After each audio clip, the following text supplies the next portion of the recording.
She holds a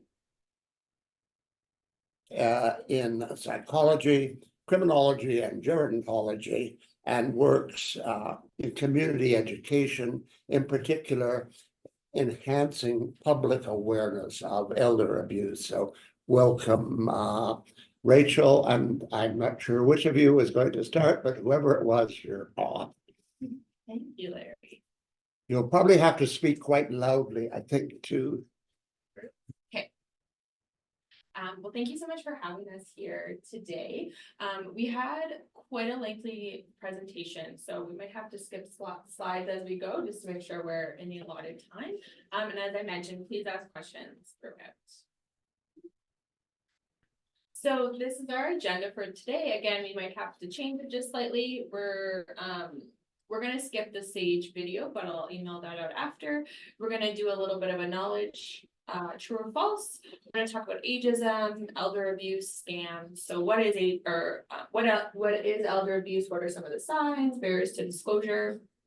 We're gonna talk about some statistics, and then we're gonna talk about the resources here in Edmonton, and also what we can all do in regards to elder abuse.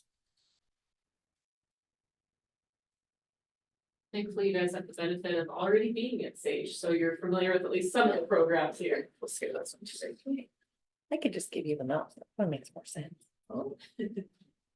Yeah, apparently we have a poor connection, No, Which is just an end. which I downloaded it, which makes no sense. They Oh, do have, yeah, I think it's called Kirby Center, unless they changed their name. sorry, bear with us. Microsoft PowerPoint apparently is slow today. Okay. Yeah, it makes way more sense. Okay, so we're gonna do a little true or false. Shout it out. True or false, you need to speak loud and slow to older adults. No. False. Yeah, false, yeah. True or false, your brain stops developing as you age. False. False. Yeah, it's false. True or false, older adults don't like change. Nobody does. It's not an age category thing. Yeah, I would say false, so you're right, it has nothing to do with age, right? Some of us don't like change, other people are okay with that. True or false, the main benefits to getting to know an older adult is to hear their You stories. can just minimize, see that first. Oh, the next one. There. Okay. That was to take the money, is that what I heard? No. Okay. So what do we think, true or false? True. True, okay. I'd say false. False. My answer is false. So this one I get a lot of trues on, which is totally okay. My view is that I don't think that's the main benefit. I think we all bring a lot to the table here. And it's not just about getting to know somebody's stories. True or false? Older adults cannot make decisions for themselves. False. Generally false, but sometimes true. Yeah. You have to deal with the dementia is a real problem. Okay. So my answer is false. So you're right. Sometimes that's true, but sometimes that's true for younger people too, right? So overall, as a statement, it would be false. And the last question here. After the age of 70, older adults are no longer interested in sex. True or false? Hopefully false. False. You're not maybe questioning that? No, I Okay. have experience to say that that's false. Yeah. Yeah, Working in the seniors. that's right. It is false. We all know that's false. But some people don't know that, right? As you just mentioned there, Corey. So why do I bring all of this up? These are all examples of ageism. Okay, so ageism refers to the stereotypes, how we think, prejudice, how we feel, and discrimination, how we act towards oneself or others based on age. I just want to quickly say for those at home, because I muted you so that you could hear this. Feel free to unmute yourself if you have anything to share. I didn't mean to make you feel like you can't. So negative and positive stereotypes can be harmful. So positive stereotypes could result in unrealistic expectations. So an example would be, oh, older adults, they're just so nice. Unrealistic expectation, right? And there's strong evidence that Ageism towards older adults can contribute to a decline in memory function, increased risk of developing dementia, and decreased life expectancy. So that's huge. That's a really big deal. So we bring up ageism because as we're talking today, I want you to have the thought of ageism in your head, okay? Because a lot of what we talk about does relate to ageism, so.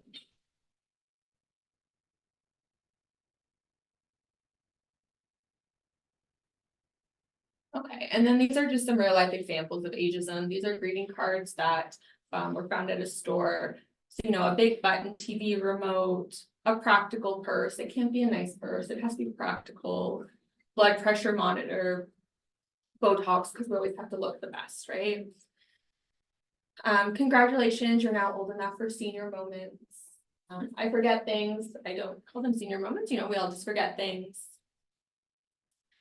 Extra, you've got old, like it's this big thing. Okay, so real life examples of ageism. I will never. So what is elder abuse? It's any action or inaction by a person in a trusting relationship that causes harm or distress to an older adult. It's a single or repeated act. It's the abuse of power and control within relationships of trust or dependency, and it exists within the spectrum of family violence. So why is it only with a trusting relationship, person in trusting relationship? Can it be abuse of someone you don't know? It could be, but it wouldn't necessarily be elder abuse. So what I was gonna say is that in a trusting relationship is the really big piece there. So were you thinking of a specific example? Was it anybody who has ageism against elder and makes comments on that type of thing? They're not in a trusting relationship. Yeah, so it's not, it doesn't make it okay, right? You know, they could still be stereotyping, being prejudiced, but it doesn't fit that definition of the elder abuse. Yeah, it'd be probably more like discrimination Yeah. or. Can I ask you all to be sensitive to talk loudly and clearly for the people on screen? Yeah, so the question was, why does it have to be a trusting relationship? Can it be, like, you know, could it be someone that's just making rude comments, like, right, things like that?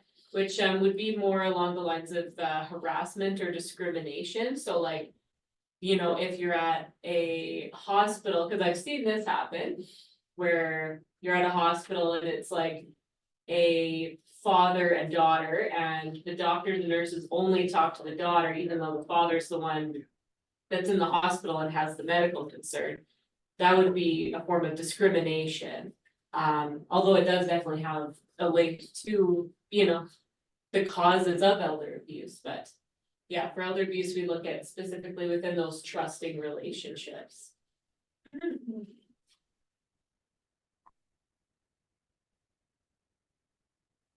So some categories of elder abuse, the first one there is psychological or emotional.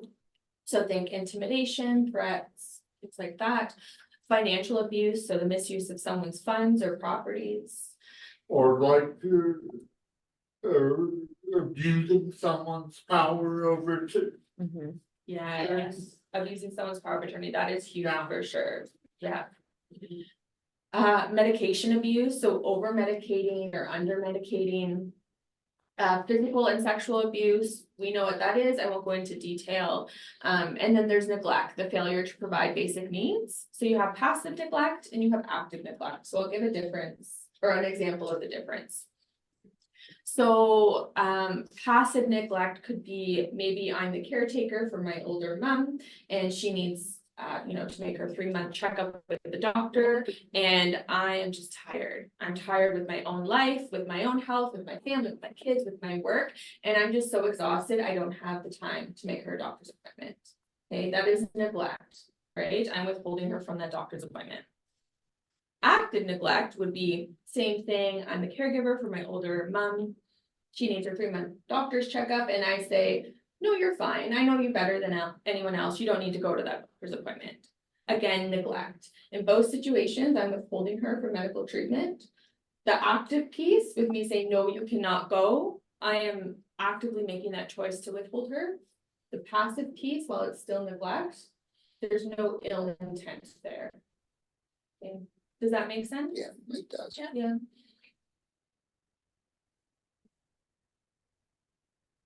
So some nuances with elder abuse. So this first line here that talks about the trusting relationship piece. So think adult children or family members, that's really common what we see. Spouses or partners, roommates, caregivers, neighbors. During COVID, we saw a big increase in the alleged abusers being roommates.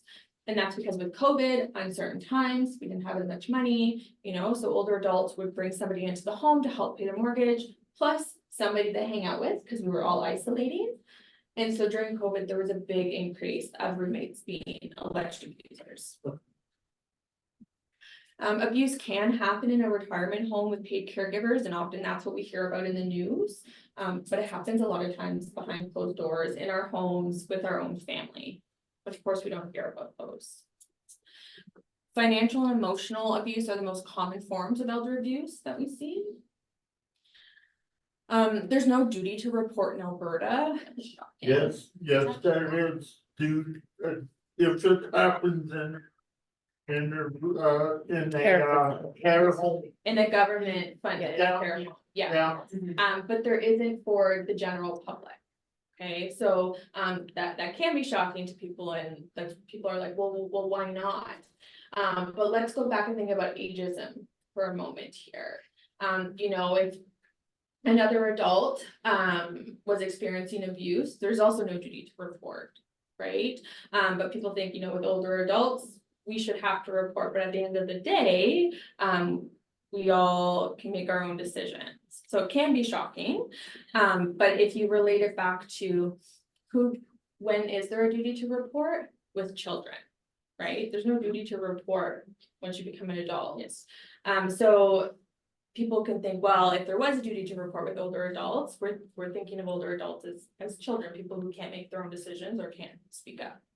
There are, so where I went with that Mhm. was someone who has decreased cognitive capacity or physical capacity to report it on their own, so.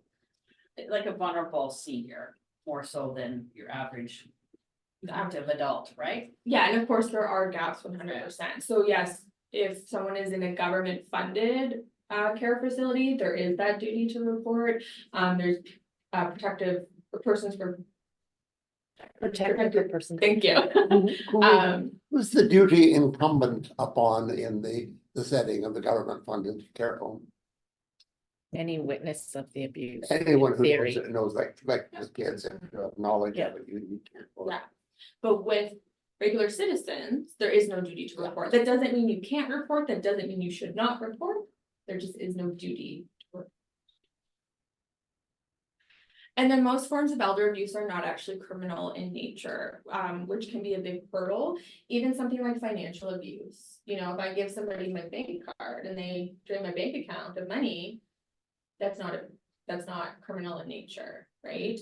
Or if I'm an older adult and maybe I give my kid, you know, my login information for my bank account, or maybe I put them on my account, right? So it's a shared account, but it's all my money, and they drain my account, not criminal in nature. Okay, so that can be a big hurdle. Any questions about this slide? Yeah. Got a big one. Yeah. It's kind of emotional. My sister died 2 years ago, and she was living with a beautiful man, Camille, my friend. He turned out to be my friend because he was my sister's boyfriend for 17 years. Somebody ended up taking her life insurance, which was signed over to him, and was taken away from him the day of her death, at the day of her death.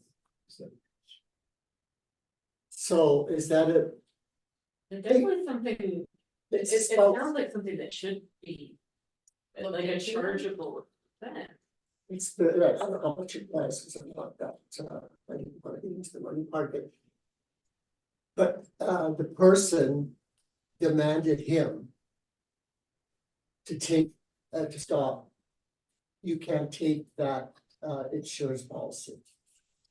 And it was given to that person that said that. Oh, was it another family member? Yeah.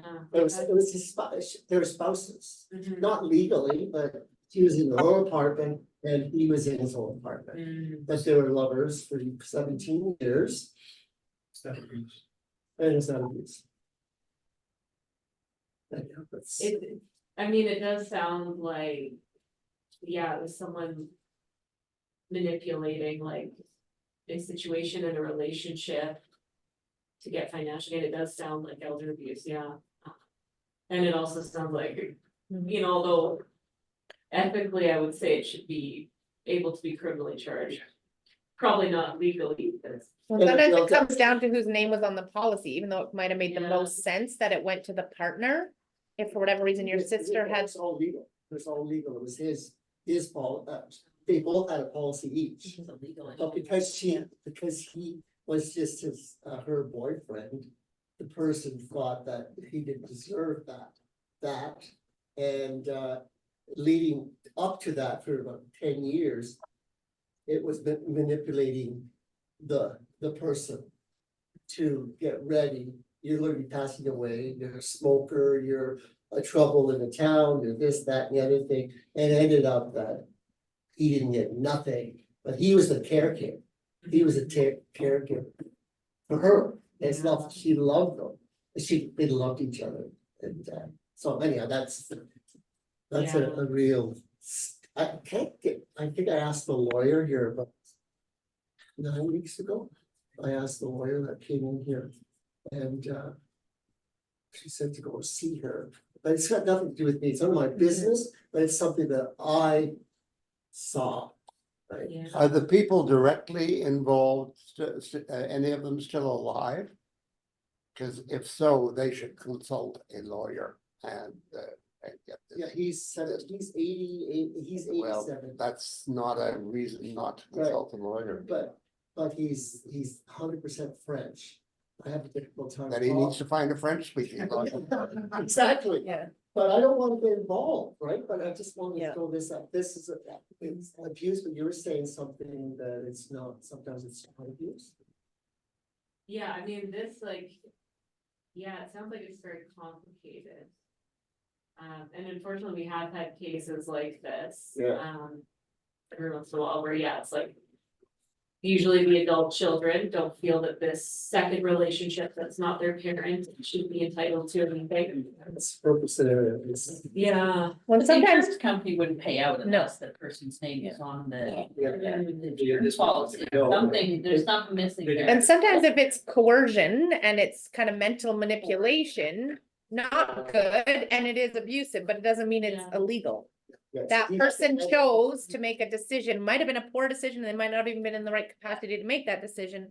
But if this person chose to make that decision because of the coercion, whatever, it's not nice and it is kind of He handed it abusive, over. He handed it over. but unfortunately, it's not always illegal. And that's kind of what they're saying. It's not necessarily criminal, it's not, it is abusive and But it's his manipulative. policy, it's her policy, and he was written with her policy. Right. So create the power of attorney. Grant has a comment, you guys.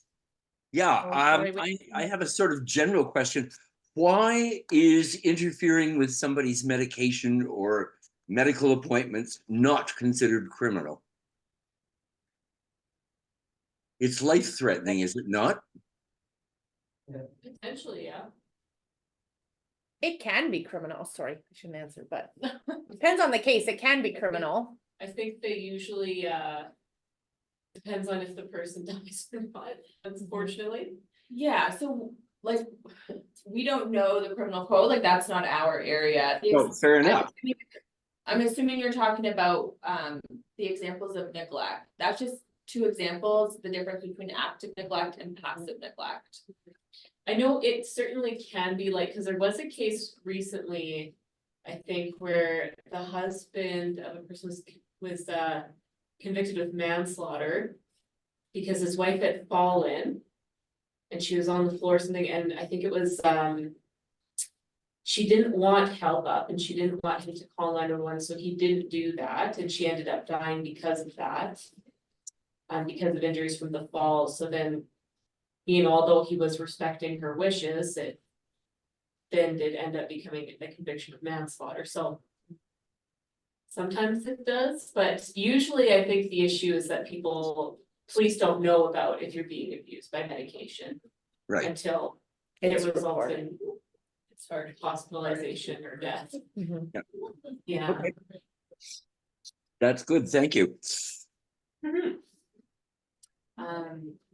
Yeah, I'm so sorry about your Sister. It's my friend, sister, yeah, your sister's boyfriend, that's 3 years already. definitely tough.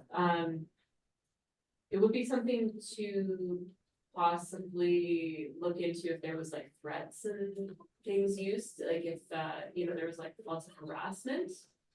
In order to get that money, that could be something like. Yeah, because sometimes, people will go to extremes and stalking behavior. I have unfortunately worked with a client who's experiencing that.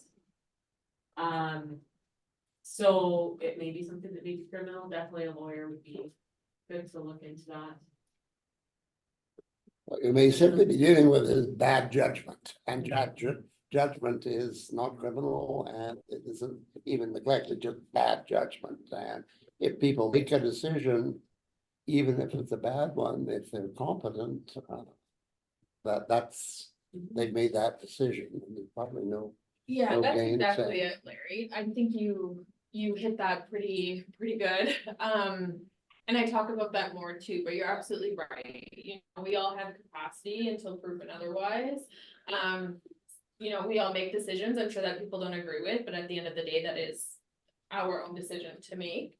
And that's a really unfortunate situation. So do I get involved and say, Camille, you shouldn't have gave that money away? Or the person, it's okay that you did this, so if I said that to the person that took that money, then am I liable saying that it's okay? Let it go, don't worry about it. But it's not affecting anybody else, it's only affecting me thinking about it now and then. In the last 3 years, I've thought of it a few times, and I communicate with the one party, not her boyfriend anymore, because of, I don't speak French, I understand French, I don't speak it as well as he does, and he's okay, he's moved.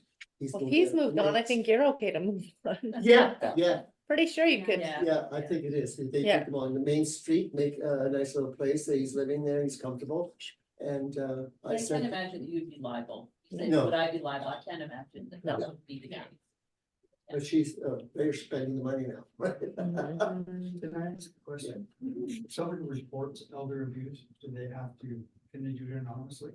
Yes, and we're gonna talk a little bit more about that. Yeah, good question. I really like the discussion we're having today. So I was at the scams presentation that Eric did, so I know we don't need to cover this too much. Scams are a type of elder abuse, but it is, of course, different because it's not a trusting relationship, but sometimes it is. Because sometimes, scammers can pretend to be a family member that we think, or you develop a relationship with them online, and, you think it is. At the safe house and within my role, we don't help people with scams too much, mostly just because we can't stop scammers and it's something we can't really protect people from. During the pandemic, of course, things really, kicked up quite a bit with scammers, and we did have a few clients that we tried to support with scams, but once someone's quite entrenched within a scam, it can be quite difficult to separate them from the belief. So we can connect people to resources of pressing trying to press charges, reporting it to police, and trying to figure out some financial security and adjusting lifestyle, but yeah, there's not much that we can do in terms of scams just yet. It's something. Well, we're it's- exploring. and there's not enough police to track down all the No. scams. There's Yeah. too much. I think there's one thing that's really important, no matter how informed you are, no matter how bright you are, no matter how immune you feel, you're gonna fall for it sooner or later. Yeah. I regard myself as reasonably well informed. Early one morning, I fell for a scam and I didn't give them bank information, but I did give them my social insurance number. So, you know, no, Yeah. they are really very, very, very good. And once you're in, they can be very fast moving. So I think it is important also to know in general what to do once you think you have fallen for a scam, even though I've had no direct consequences, but I still check my credit rating pretty regularly and all those things that What I heard recently is not, when someone calls you and they say, hello, this is Ken, you're not never supposed to say yes. Just say, who is this? Because if you say yes, they can record that alone to any question they want to ask you. That has nothing to do with that phone call. So scammers can use your voice recording, yes. Interesting. I have a general rule, if I don't recognize the phone number, I don't answer. Yes, Yeah, so leave a message and Yeah, but you never say yes right away. Good interesting. to know.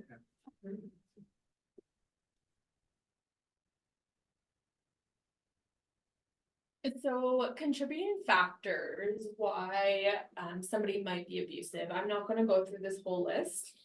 But a big part of is ageism, right? So if we think poorly of an older adult to begin with, we're probably gonna treat them poorly, unfortunately, right? So when I talked about ageism at the beginning and I said it's gonna show up, a lot of it has to do with ageism. Past experience with abuse, so we know, if we grew up in an abusive household, we're more likely, to continue that, right? To be okay with, excuse me, continuing to be in an abusive household. Excuse me. Like with everything, if you make a change, you won't follow what you learned when you were a child. Well, you hope so. Yeah. But it's hard to Yeah. make that change, right? Dependency is another one, so, if somebody is dependent on me, if I'm constantly caring for my older mom, I could be burnt out, I could be tired. It could increase the risk, or I could be more likely, to harm her. Or some children, adult children that have learned to be permanently dependent on their parents. yes. Yeah. So these are just some examples, like I said, I won't go through them all, but there's a lot of different reasons why something might be abusive. Mental health and addictions, we see that a lot. So a lot of the cases we see, especially through our seniors protection partnership, which we'll chat a little bit more on. A lot of the alleged abuser is struggling with mental health issues, addictions issues, poverty, right? Those are all incentives to be abusive.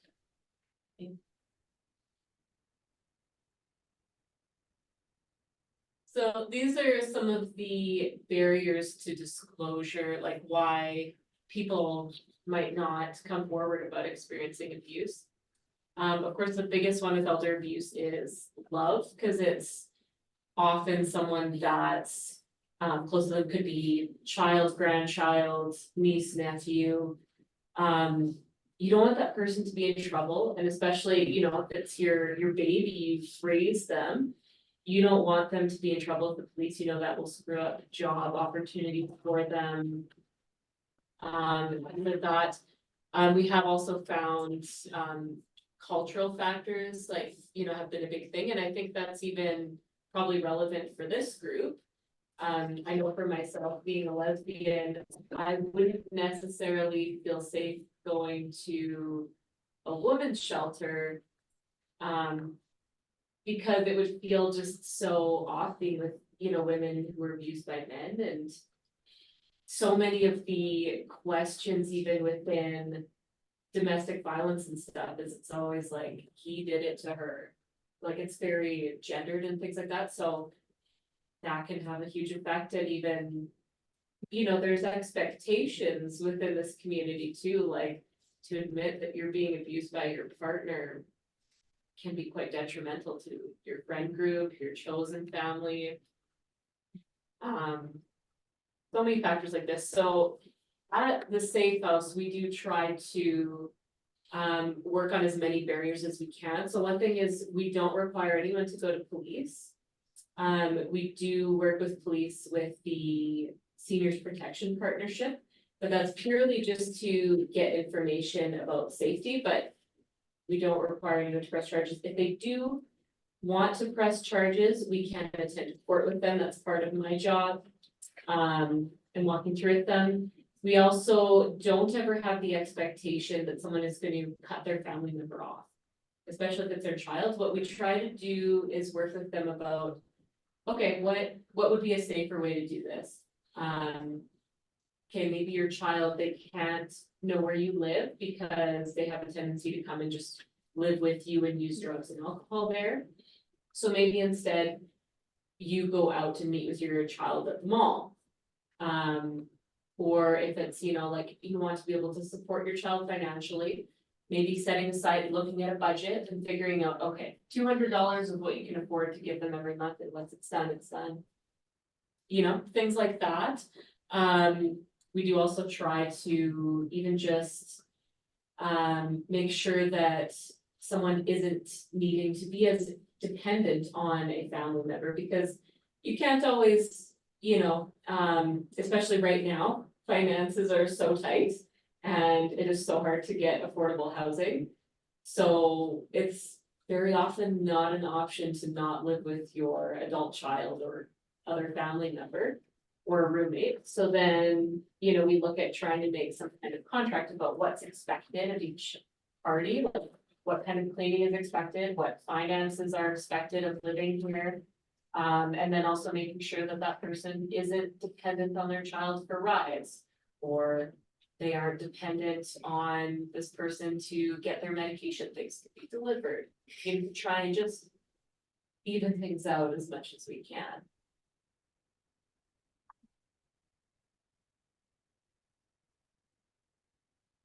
So we'll just briefly chat about some of the signs that you might see, signs of abuse. So depression, anxiety, being socially withdrawn. The biggest thing here is, has there been a change, right? Some people are just more socially withdrawn.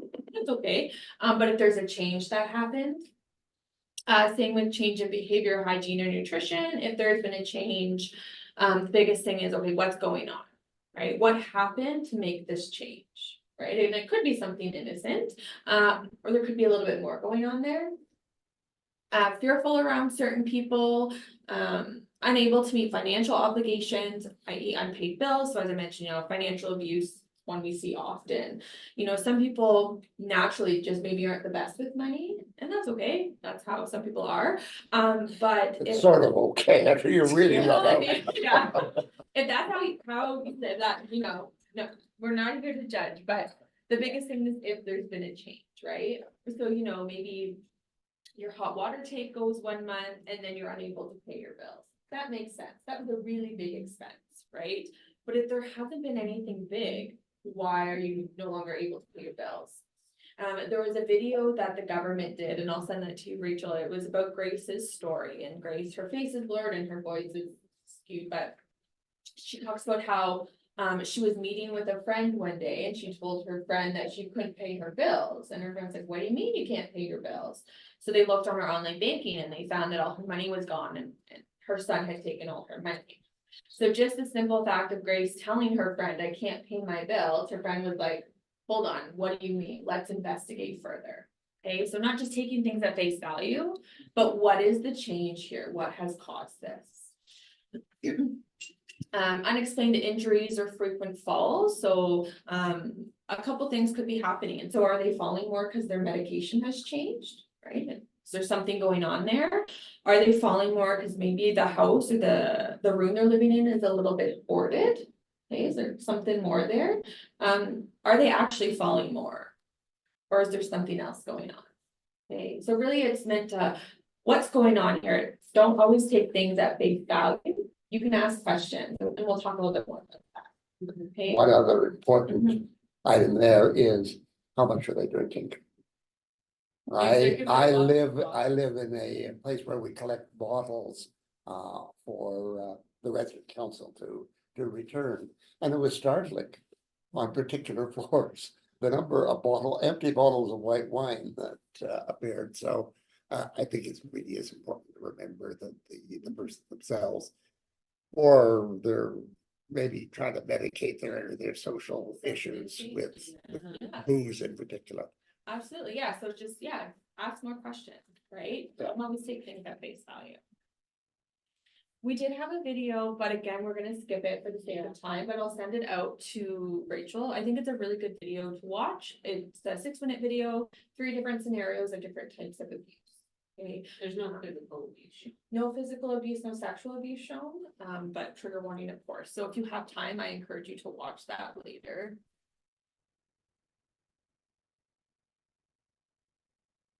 Some statistics I'll just go over here quickly.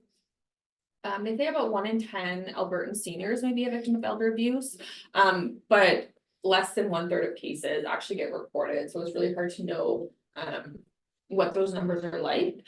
About 30% of victims are male. Okay, a lot of people think, oh, men can't, be abused. We all know that's not correct, but 30%, I think that's a pretty staggering number. And there's really no statistics on transgender individuals, so it's really hard to know where the numbers are at.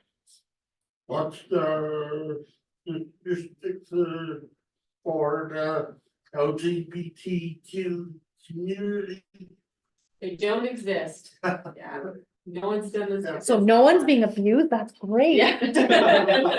Right, Yeah, that's a big problem.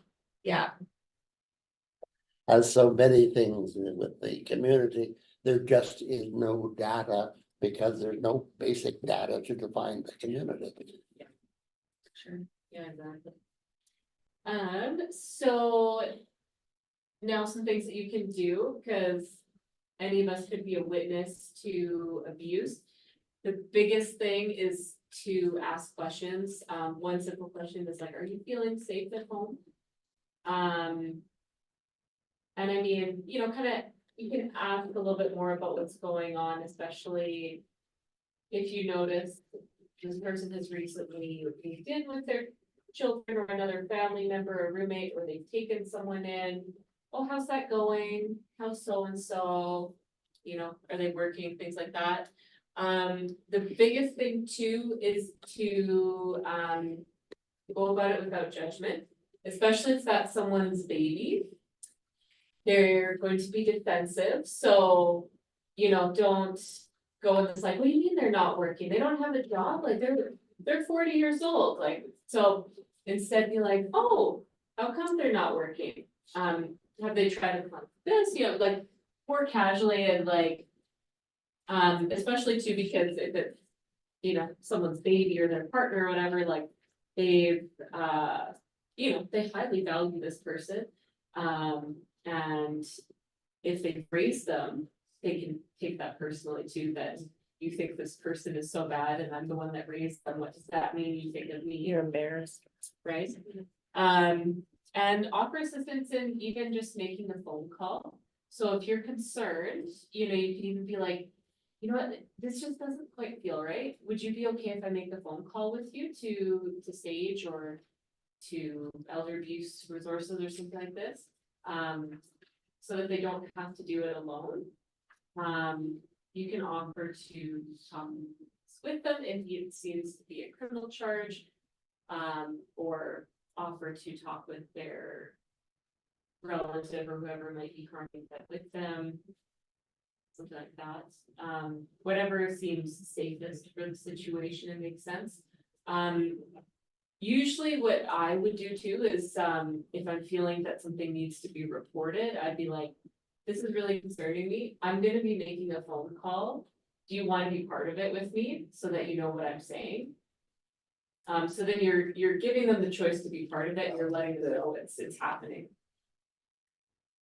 But of course, if someone is really opposed, it might not be best to report it. Sometimes it's not the safest. So yeah, kind of feel it out with them. You gotta do what's best for you and how you're feeling about things, as well as looking out for them. Yeah. I feel like the amounts reported is only the tip of the iceberg. Oh, yeah. Oh, Because my experience working with seniors is they don't want to report a Yeah. family member. And I've seen couples where one of the partners has a dementia and is being abusive to them. And they don't want to report it, you know, they Yeah. can't help it. Or a family member is taking it and they, like you said, they don't want to turn in their daughter because she takes their bank account. What I have seen, and so if someone else is reported, the police come to, and they say, no, it's not happening. Yeah. It's really sad, because it's probably just what actually gets reported, it's the tip. Yeah, absolutely.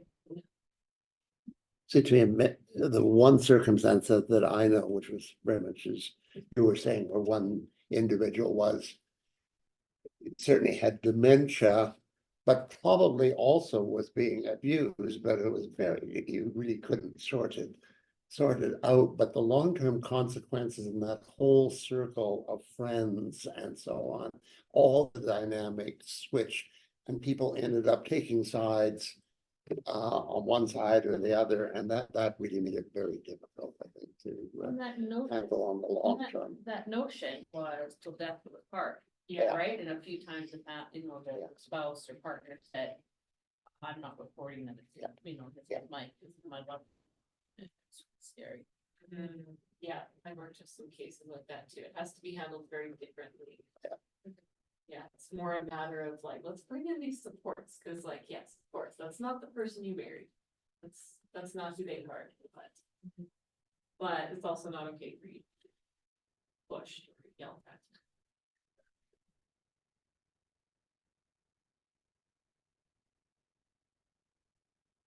So There's one then- chat Oh, Oh, perfect.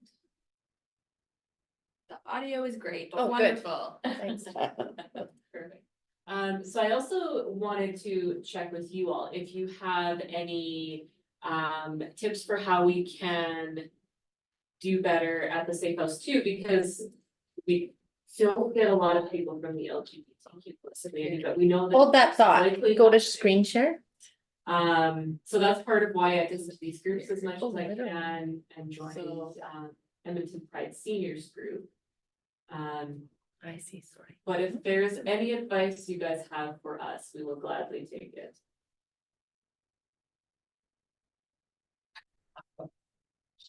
And we could always come back to that Yeah, at the end too. I just know that the more isolated a person is, the more likely they are to be abused, right? So, yeah, And to not report. and to not report, so just making sure those regular connections and they have those supports.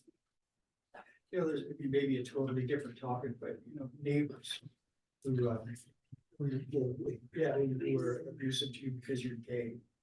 yeah, You know, it happens in our neighborhood, and you know, there's abuse going on there at certain levels. So what do you do with that? Besides build a big fence? yeah, right, it's When does it become criminal? because, yeah.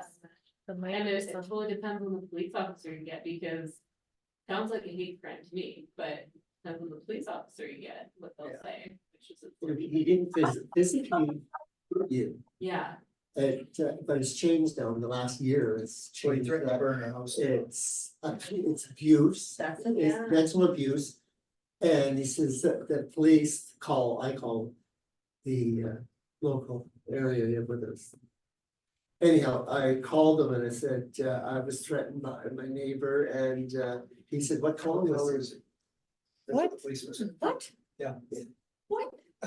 I know. There are so many levels of It's a wrong. story we'll share. But Yeah. yeah. it's just, do you know this is Just happening? shuts down Yeah. This the call- conversation. I wanted to say that, did you know this is happening? Because how do you know that the guy next door that's abusing you is colored?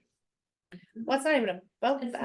not. That's just so many Relevant. stereo prejudices built You know, in some one. of the forms Caucasian, Hispanic, maybe that's the question he was asking, but he said, what color is it? Yeah. Wait, He needs to. I think there's a lot of kind of training that needs to happen, unfortunately. Honestly, like even about understanding what abuse is and levels of abuse, because just. I've had a police officer say, well, was there a physical assault? If not, then, and it's like, well, it's the threat of it, it's the like.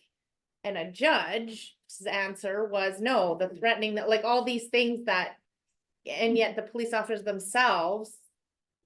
Were very quick to like shut it down and say, oh, it's not, and. You know, and for the victim, that's so difficult because it's already a traumatic experience, but the police themselves seem to need Sort some. of shutting it down, basically, that's what he was doing. Yeah, like Yeah. they need some education on, like, it doesn't have to actually be a physical act of violence. That's the only thing that counts as abuse. Yeah, the police said, there's no crime. No crime, but they threaten to burn your house down because you're gay? Well, if you'd like it to be on record, in case our house burns down. Yeah. Wow, I'm so sorry that happened. The scenario is that our property is pretty big. And at the corner, there's my shed and my garage, and then that's a smoking area in the alley. And he was talking to people in the alley, the neighbors, and he was smoking, and it was marijuana at the time, right? And I've got people in my backyard and they don't like the smell of marijuana. I'm talking 6-7 years ago. Now it's okay. Well, I don't think it is, but anyhow, he looks at me, Ken's at the corner of the house and I'm in the middle of the property and I'm looking at him. He says, this is not directed to you, Ken, but it's directed to Victor. I'm gonna burn you. I'm gonna burn the house down with you in it. And that's my fault. He's throwing his butts on our lawn. Yeah.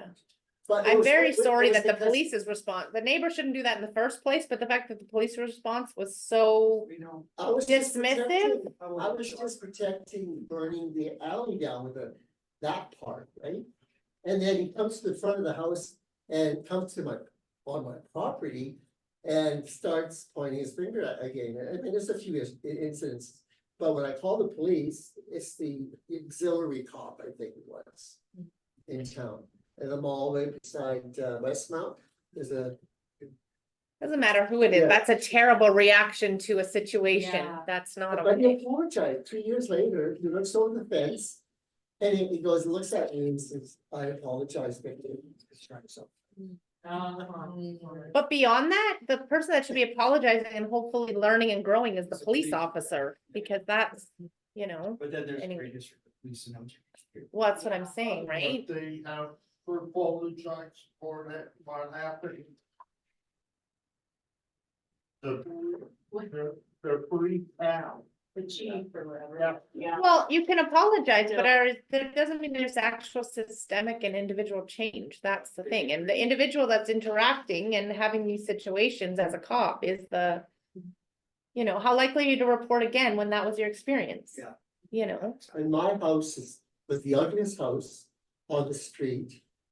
The canopy of the trees were beautiful. The roads were ugly. They fixed the roads 4 years ago. And then I've been working on my house and it's the prettiest little house, prettiest little street, and the canopy of the trees was awesome. So I built up the community. And bring a gay in the neighborhood. And so. Yeah, you're bringing There's it still no up. help. There's still no help, right? It's up for sale, actually. this isn't the time for a sales pitch. 14 years with it, we've been there. All right. Just about done. Yeah. Yeah, so the safe house is not here, but near here. We take people of all genders in. Generally people that are 60 and older, but if someone is 55 and older and has the needs of a senior, they'll take that into consideration. Yeah, people experiencing abuse or neglect, especially if it's affected their housing now, they're needing the shelter space. Oh, yes, Larry? Yeah, are there other agencies that also have safe houses? There are women's shelters that don't take in men. Or there's, We're one of a kind, Larry. Well, yeah, not or quite, there's but- an elder abuse shelter in Calgary. And I can't remember if there's one in Red Deer, there was one in Red Deer, I can't remember if they closed it, but the Red Deer one is very weird. Is very, They're very specific, you have to be over 65. You have to be single. And it has to be non-physical, and it has to have been they call it, intergenerational violence, that's not violent. So the nice thing about That this is- is that you're not going to a shelter where you might be split up as a couple, like you can be Yes, we do together. take couples in to our shelter if that's needed. So what generally happens to them, because it's temporary, what generally happens to them? So we have two safe house coordinators that work with the clients in the safe house to make sure that they're getting some kind of source of income, whether that's income support or CPP if they're under 65, or make sure they're getting all their pensions if they're over 65, and then applying for housing that they can afford, or we print off like lists of private market ones.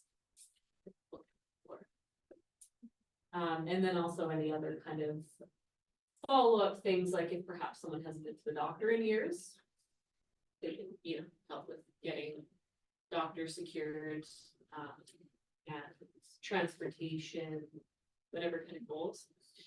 So my question would be, like, say it was myself and I was Mhm. being abused by a family member. Mhm. I stay there for a while and then I find a new place to live. Mhm. Is there anything to prevent that from happening again?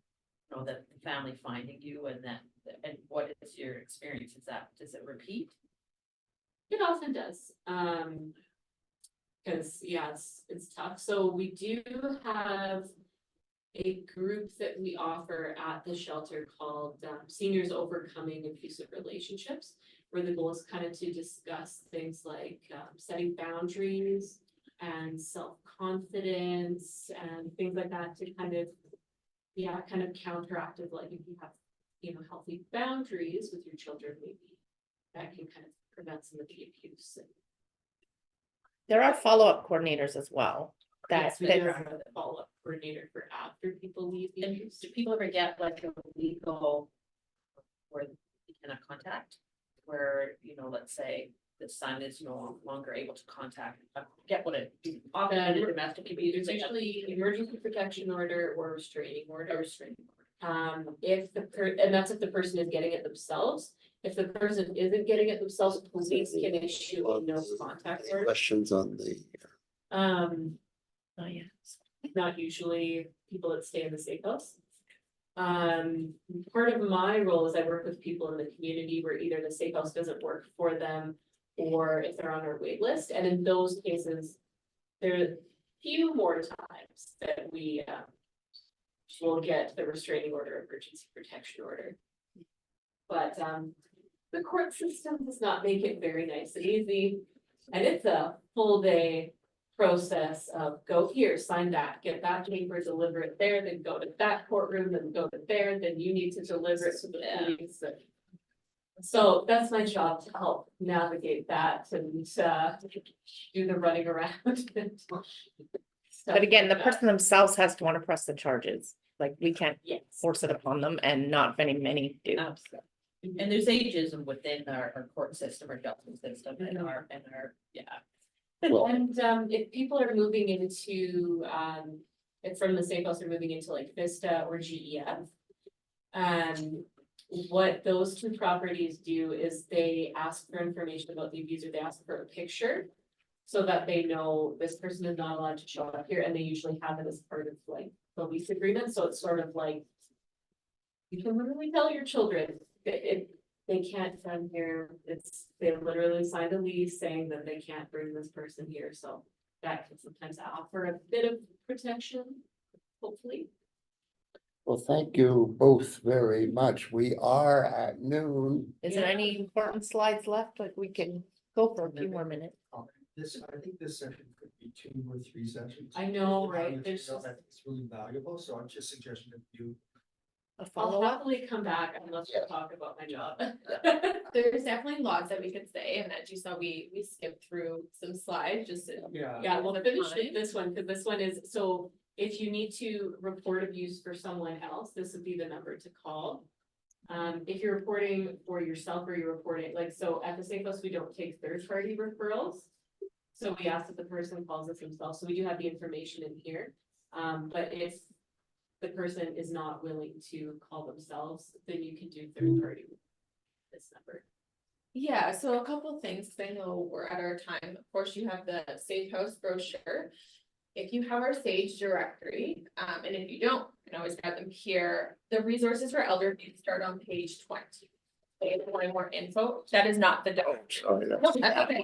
This is the directory. We have them downstairs if you don't have them, so page 20. The other resource that we did give you though is our Staying Safe Handbook, a resource for older adults living in Alberta. So this was done by the Alberta Elder Abuse Awareness Council. You can also find these online, but I have hard copies for you guys, which we don't always have. But basically it talks you through if you're wanting to leave an abusive relationship, or situation rather, what can you do? So something as simple as how to browse the internet in incognito mode, to what does it mean if you're an immigrant? How does that affect potentially your sponsorship, or if you have a shared pension? So it's a really good resource, to have if you ever need it. Thank you, thank you. Give out. Yes. Thank you very much. We are past the hour, so we will certainly accept your invitation to come back and do a sort of 201 on, this is such an important topic, and it may be worthwhile all of us thinking about that last slide you had of what can be done to make services better for the LGBTQ